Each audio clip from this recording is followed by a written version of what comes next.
ఇదిగోండి కాఫీ. ఈ వేళ నుంచి కొత్త ప్రోగ్రాం పెట్టానే మరదల పిల్ల. ఏమిటది? 1 కాదు 2 తెస్తే తమాషగా ఉంటుంది. సర్లే, మీకు కాఫీ టిఫిన్లు ఇస్తున్నందుకే మా ఆయన ఉడుకుంటున్నాడు. ఇంకా మనం పక్క పక్కన కూర్చొని తాగామంటే డాముని బాయిలో పడి తప్ప. అయినా 2వ కాఫీ నీకాదే, మా ఇంటికి వచ్చిన బంధువు వెంకటేశ్వరరావుకి. బాబాయ్, నాకు కాఫీలు గీఫీలు పడవు, ఓన్లీ మిల్క్. 1 లీటర్ సర్దుకుంటాను. 1 లీటర్. అబ్బా, సర్దుకోవడం ఎందుకు బాబు, ఇలా రా. నీకు ఏం కావాలన్నా సరే సప్లై చేయడానికి నేనున్నానుగా. పాలు కావాలన్నా, టిఫిన్లు కావాలన్నా, భోజనాలు కావాలన్నా, ఆఖరికి పుట్టు పైరు సంబంధి కావాలన్నా. చాలు చాలులే, అడుగు పుట్టం పైన మలయాళం తీళ్ళు పెడితే ఎందుకు పనికిరాదు. సరిగానే బాబాయ్. అర్జెంట్ గా నేను స్నానం చేయాలి. బాత్రూమ్ ఎక్కడ? ఇక్కడ బాత్రూములు కొంగరూములు ఉండవు. ఆ నూరు పక్కెళ్ళి అక్కడ కాని. అయ్యో, అంత పబ్లిక్ అనా? నేను స్నానం చేసేటప్పుడు ఒంటి మీద నూలు పోగు కూడా ఉంచుకొని మరి ఎవరన్నా చూస్తే వాళ్ళ కర్మ. మగ మహారాజు నీకేంట్రా, బద్దలైపోదు. ఇదిగా. ఓహో, అయితే ఓ పని చెయ్యి, 4 పక్కల 4 గంటలు పాతి పంచి దానికి చుట్టి ఆ లోపల కంచి.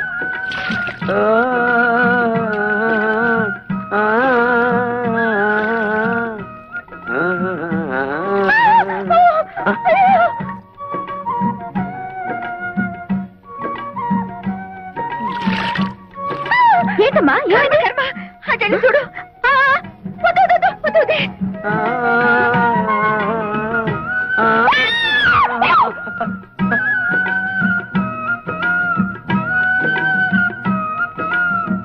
అయ్యో అయ్యో, ఏమిటి శోభ, ఏమైంది? నేను సరిగ్గా చూడలేదు, నువ్వు వెళ్ళి చూడు. చూడు.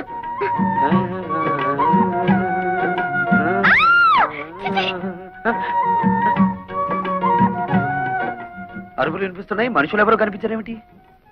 పొద్దున్నే లేచి ఎవరి ముఖం చూసానో ఏమిటో. చుట్టుపక్కల సంసారాలు ఉంటారన్న జ్ఞానం కూడా లేదు. ఇప్పుడు నేను ఏం చేశానని? మనిషి జన్మ మెత్తగానే సరిపోదు, మనిషిగా బ్రతకడం కూడా నేర్చుకోవాలి. మరి మీ వంశంలో ఏడిస్తే కదా. చచ్చా, ఏమైంది? ఎప్పుడు ఈవిడికి మా వాళ్ళ మీద పడి ఆడటం తప్ప మరో పర్లేదు. అదెల్లే సార్, అమ్మే అదో ఆడమలైనా సంత. ఎవరికో ఒకరికి కోట ఇవ్వంటే అమ్మగారికి దినం గడవదు. ఇవాళ ఆ కోట అయ్యగారిది. నాన్ బతికిపోయినాను. రాజహంసే.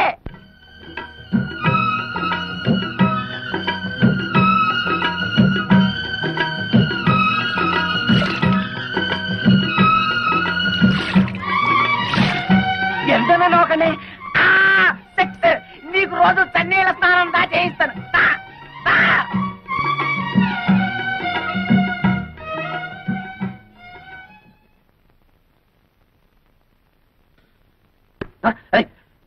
ఎవరిది?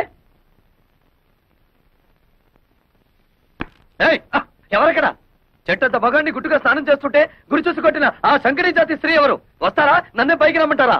ఎంత గొడవ, ఎంత పోయి? ఏమిటి? ఏం పోయి? నా పరువు పోయే, నా మర్యాద పోయే, కాస్త ఆగుంటే నా మానమే పోయేది. మానం పోయేది ఆడవాళ్ళకి దానే. ఇదిగో, తొందరగా మీ అమ్మగారిని పిలవకపోతే నీ ప్రాణం పోతుంది. అమ్మే బాబు, మీకు దండం పెడతాను. దొరికిన 2వ తల్లి కూడా పుట్టెత్తని తెంచేయబాకండి. దయచేసి ఆయన వదిలిపెట్టండి బాబు. నువ్వు వచ్చిన పని ఏమిటి? జాతర ఏమిట్రా? ఈ జాతరలో ఒక చిన్న మతలబు ఉంది మామయ్య. అత్తను హడలు కొట్టి కూతుళ్ళను బుట్టలో వేసుకుంటా చూడు. అంతేగా, తొందర కని మరి. అట్టా ఏమిటా గోళ? చెవుకొచ్చిన మేకల హత్యా ప్రయత్నం చేసి పైగా మేకలు పొట్టేళ్లు అంటావా? హత్యా ప్రయత్నం నిన్న చానగానే సరిపోదు. ఏమిటిది? ఈ రాయి ఈ ఇంటి మీద నుంచి వచ్చి ఇక్కడ తగిలింది. ఏదో వంశపారంపర్యంగా వస్తున్న స్ట్రాంగ్ చట్టం కాబట్టి తట్టుకోగలిగింది. అదే ముందుకు తిరుగుంటే ఏమైండేది? పేడ విరగడేది. అంటే నీ కూతుళ్ళని పెళ్లి చేసుకుంటానని ప్రతిజ్ఞ చేశాను కనుక రాళ్లతో రప్పలతో కొడతావా?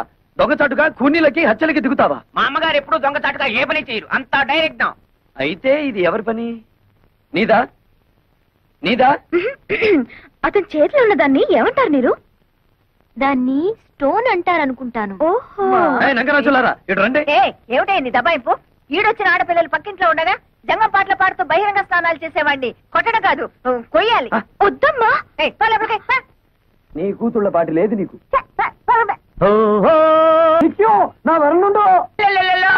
మీకెందుకు? మీరు రండయ్యా. అందుకే నేను ప్రార్థిస్తున్నాం స్వామి, అటు మా అమ్మా నాన్నలు గొడవ, ఇటు శేషారత్నం కూతురు బాధ లేకుండా మమ్మల్ని కాపాడు తండ్రి. వీరులారా ఇలా దయచేయండి. ఏమిటండి మమ్మల్ని ఇంత గౌరవంగా పిలుస్తున్నారు? ఒరే, మనల్ని ఇంత గౌరవంగా పిలుస్తున్నాడంటే వీడికి ఏదో బాధ ఉందన్నమాట. ఏమిటండి మీ బాధ?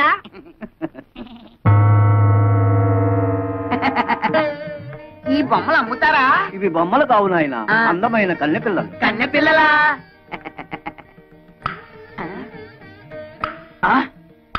ఏమయ్యా, రాళ్ళకి ఆ డాళ్ళకి తేడా తెలియనంత పెరివెదలు అనుకున్నావా? ఒరే, వీడెవడో పిచ్చాసుపత్రి కేసులో ఉన్నాడు, పారిపోదాం. ఆగండి బాబు, వీళ్ళు ఒకప్పుడు నిజంగా అందమైన కన్నె పిల్లలే. మా గురువు గారు హిమాలయాల్లో చాలా కాలం తపస్సు చేసుకుని ఈ గుడికి దర్శనార్థమై వచ్చారు. డబ్బు అందము ఉన్నదన్న అహంకారంతో మా గురువు గారిని అవమానించారు. అప్పుడు ఆయన కోపం వచ్చి వీళ్లను చలనం లేని ప్రాణుల్లాగా ఉండమని శపించారు. అయ్యో పాపం, ఇక వీళ్ళ బతుకంతా ఇంతేనా? వినండి మరి. అప్పుడు వీళ్ళు మా గురువు గారి పాదాల మీద పడి ఘోరున విలపించారు. అప్పుడు ఆయన జాలిపడి వీళ్ళకి తరుణోపాయం చెప్పారు. ఏమిటది? త్వరగా చెప్పండి. 2 యువకులు కలిసి 7 పుణ్యకార్యాలైనా సరే 3 పాపకార్యాలైనా సరే చేయాలన్నా. ఆ పాపకార్యాలు చెప్పండి, చేసేస్తాం. ఒక ప్రాణిని చంపడం, ప్రాణ స్నేహితుల్ని విడదీయడం, పాపురాల్ని కోల్చడం, పంపల్ని కాల్చడం, పెళ్లి సంబంధాలని పేర్చడం ఇలాంటివి. ఇందులో మీరు 3 పాపకార్యాలు చేస్తూ బాగా తన్నులు తిన్నారంటే 3 వాయిదాల్లో వీళ్ళకి నిజస్వరూపాలు వస్తాయి. కొబ్బరికాయకి వైరంతా ఏమిరా? నాన్న, ఇది మామూలు కొబ్బరికాయ కాదు, కొండల పేల్చే బాంబుల మందు. ఇందులో బాగా కూరాం. అయ్యో, వదలకు పేలుతుంది. ఇంకెందుకురా ఇది? ఆ క్లాస్ అమ్మాయిలు చెప్పారు ఒక కొంప కూల్చమని. అందుకే మన ఇంటి చుట్టూరా కొబ్బరి బాంబులు ఇంకా అలా అలా పెట్టాం. కావాలంటే చూడండి. అయ్యో, ఏంట గురువాయూరప్ప! ఎవరి కొంప కూల్చమంటే మన కొంపకే పెట్టారేమిట్రా? అలా చూస్తూ నిలబడ్డారేమిటండి? వెళ్ళి తీయండి, తొందరగా తీయండి. ఈ కొబ్బరి బాంబులతో ఎవడి కొంప కూల్చాలో జ్ఞానం పరయ్య. అమ్మే, ఆ ముసలి మనకి బాకీ ఉన్నాడేలే. చూడండి నారాయణమూర్తి గారు, మీరు నాకు బాకీ ఉన్న సంగతి జ్ఞాపకం ఉందా? మెల్లమెల్లగా కడుతూనే ఉన్నాను కదమ్మా. మీరెంత మెల్లమెల్లగా కట్టినా మీరు మా మనిషిని ఇంతకాలం ఊరుకున్నాను. ఈ ఊరికి ఆ ఊరు ఎంత దూరమో ఆ ఊరికి ఈ ఊరు అంతే దూరం అని తెలుసుకుని నాకు రావాల్సిన డబ్బు వడ్డీతో సహా వెంటనే కట్టండి. ఉన్న బలంగా అడిగితే నేనెక్కడ కట్టగలను? నా వల్ల కాదు.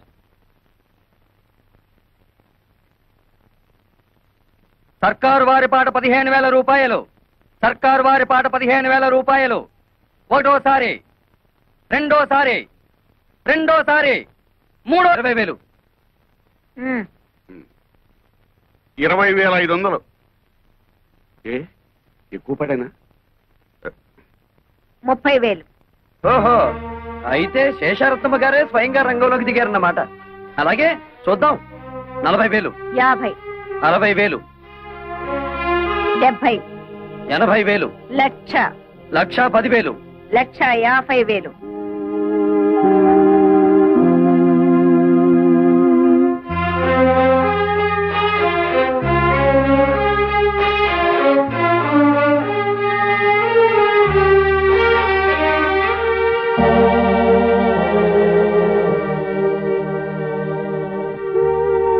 1,50,000. ఒకటోసారి, 1,50,000 రెండోసారి, 1,50,000 మూడోసారి. రాసుకోండి.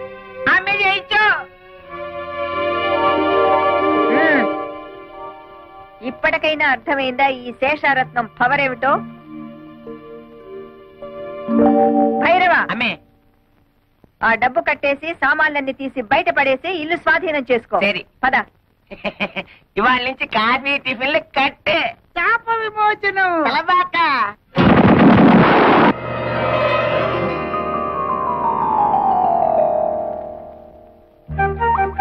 రాకుమారా స్వాగతం. రా రాజకుమారా సుస్వాగతం. అబ్బా, ఎంత చక్కగా మాట్లాడుతున్నారో. ఒరేయ్, నువ్వు చిన్నవాడవు గనక ఈ చిన్నపిల్ల నీకు, ఈ పెద్ద పిల్ల నాకు. అలాగే నా హలా. అవును కదా అక్కడ. మోహనాకారా, ఏం హలా? ఇటు రమ్ము. చెప్పు. మానసరోవరా, ఇటు రమ్ము. ఏమిటి కళ? ఇన్ని సంవత్సరాల తర్వాత మళ్ళీ మాకు మాట్లాడే అవకాశాన్ని కల్పించారు. మీరు మాకు నచ్చారు. మన కాబోయే పురుషులు ఎంత ఉల్లాసంగా ఉన్నారో. మీ ఫేసులే ఇంత అందంగా ఉంటే మీ బాడీ ఇంకెంత అందంగా ఉంటుందో. కళా ఒక్కసారి చూపించవా? కుదరదు. సుందర కుమారులారా, మిగతా 2 పాప కార్యములు త్వరగా ముగించుకురండి. అప్పుడు సర్వము మోక్షమగును. అమ్మే శేషమాన పాంబెల్లే. శేషమ్మ అంటే పాము, భైరవ అంటే కుక్క. అసలు విషయం చెప్పాడు. అల్లే మీరు పాంపు మారి పగబడితే ఇల్లే లేచిపోయినది. మనతో పెట్టుకుంటే అడ్రస్లే లేచిపోతాయి. అత్తమ్మో, అడ్రస్ బాలేదు, కొద్దిగా మారింది. అది అద్దిల్లు, ఇప్పుడు సొంతిల్లు. ఇది నీ చలవే. లేకపోతే 15,000 కూడా చెయ్యని కొంపకి రెచ్చిపోయి 1,50,000 ముట్ట చెప్తావా? ఆ డబ్బుతోనే ఇల్లు కొని మిగతా డబ్బు బాబాయ్ పేరున ఫిక్స్డ్ డిపాజిట్ లో వేశాను. భైరవ, ఎక్కడి కుక్క? అంతే మరి. మొగుడు మాటలు కాదని కుక్కల మాటలు పందుల మాటలు వింటుంటే ఇలాగే జరుగుతుంటాయి. పోతే పోయింది కానీ అత్తమ్మా, ఆ వేలం పాటలో నిన్ను చూస్తే ఆ పాట మాని నీతో డుబెట్లు పాడాలనిపించింది. అయినా కోతకొచ్చిన నిన్ను కాదని మావయ్య ఏంటి పక్క చలం వేస్తున్నాడు? ఈ జాతి అంతా ధనియాల జాతి. చెప్పుతో రాస్తే గాని లొంగం. ఎక్కువగా ఊగు మాకు, చెట్టుకొమ్మ విరుగుద్ది. ఏమిటే వాగుతున్నారు? ఏం లేదు, ఆ. పసిపిల్లాడు కదా, ఆ. బాగా ఊగు అంటున్నాను. ఊగుతా. అయినా మీలో ఎవరికి టివటివలాడుతుందట? పైగా అది పోలీసుల దాకా వెళ్ళిందట. ఏమిటి విషయం? ఓరి నాయనో. అతని సంగతి మనకెందుకే? అతనే వాక్కుని పోతాడు. పోడు, పంపిస్తా. ఏం చేస్తావే? డబ్బులాట పెట్టుకుంటావా? లేపుకుపోతా. నీకెందుకు అవన్నీను? తోక ముడుచుకుని పారిపోయేలా చేస్తా కదా.